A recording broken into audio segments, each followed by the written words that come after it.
सर्वप्रथम महाकारुणिक तथागत गौतम बुद्ध के चरणों में अपनी श्रद्धा की शरण अर्पित करते हुए युग पुरुष भारत के आधुनिक निर्माता, भारतीय संविधान के शिल्पकार, सिंबल ऑफ नॉलेज, परम पूज्य बाबा साहब डॉक्टर भीमराव अंबेडकर जी के चरणों में श्रद्धा के सुमन अर्पित करते हुए हमारे समाज में जन्मे सभी महापुरुषों को वंदन करते हुए आज के इस बाबा साहब के बैरिस्टर बनने के उपलक्ष्य में शताब्दी समारोह कार्यक्रम में राजमान हमारे पूजनीय वंदनी करते हुए मेरे समक्ष बैठे हुए सभी उपासक उपासिकाओं को मेरा सादर जय भीम, नमो बुद्धाय, जय भारत। साथियों, आज हम बाबा साहब के बैरिस्टर बनने के उपलक्ष्य में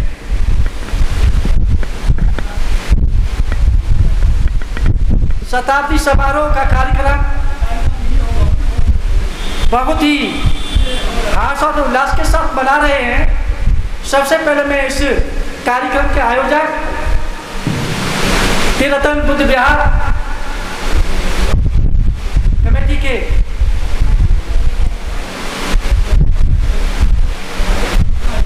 समिति को बहुत बहुत साधुवाद देता हूं और आप सभी को बाबा साहब डॉक्टर भीमराव अंबेडकर बैरिस्टर बनने के शताब्दी वर्ष संपूर्ण होने पर आपको अपनी हार्दिक मंगल कामना करता हूँ। साथियों, बाबा साहब डॉक्टर भीमराव अंबेडकर के जीवन की गाथा आप सभी भली बात परिचित हैं। उनके जीवन काल से और अंतिम क्षण तक बाबा साहब ने किन परिस्थितियों का सामना करते हुए हमें जीने का अधिकार दिया, हमें संवैधानिक उपचार संविधान दिया और बाबा साहब ने कठिन परिस्थितियों में देश और विदेश में अनेकों डिग्रियां प्राप्त करके अपने परिवार की कुर्बानी, 4 बच्चों की कुर्बानी बलिदान देकर हमें इस लायक बनाया कि आज यदि हम किसी समाज में अच्छे कपड़े पहनकर अच्छे मंचों पर अपने भाषण देते हैं या उस शिक्षण संस्थाओं में शिक्षा ग्रहण करते हैं तो ये सिर्फ बाबा साहब की देन है। बाबा साहब ने अपने जीवन काल में हमें 2 हथियार बहुत ही अच्छे दिए और उन हथियारों में सबसे पहले मैं कहना चाहूँगा जो हमें जीने की राह दिखाता है वो है बुद्ध धर्म। अनेक धर्मों की अध्ययन करने के पश्चात बाबा साहब के सामने जब ये विचार रखा गया, ये प्रस्ताव रखा गया कि आप हमारे इस धर्म को ग्रहण कर लीजिए, बाबा साहब ने सभी धर्मों का अध्ययन करते हुए उन सभी धर्मों को नकारते हुए समानता का, समता का, बंधुता का जो संदेश देता है उस धर्म को जहाँ ऊंच नीच नहीं, भेदभाव नहीं, सभी समान और आज उसी समानता के आधार पर हमारे भारतीय संविधान में बहुत सारे संवैधानिक उपचार, संवैधानिक मौलिक अधिकार भी प्राप्त हैं। ये सब केवल बाबा साहब की बुद्ध धर्म के अध्याय से लेते हुए प्रमाण है। और दूसरा जो अस्त्र दिया हमें वो बाबा साहब ने हमें संविधान के रूप में दिया और ये 2 शस्त्र हमें और हमारी पीढ़ी को जीने के लिए बहुत ही ईश्वर से या किसी भगवान से कम नहीं है। बाबा साहब ने जब इस बैरिस्टर की उपाधि प्राप्त की 1922 में और 1923 में बॉम्बे हाई कोर्ट में विधि व्यवसाय की शुरुआत की, तो उन्होंने केवल अपना निजी स्वार्थ न देखते हुए, कभी कानून को, कभी इस अपने व्यवसाय को अपनी कार्य पद्धति न मानते हुए, केवल सभी क्षेत्रों में सभी समाज के लोगों में समानता का अधिकार प्रदान करते हुए सबकी भलाई के लिए कार्य किया।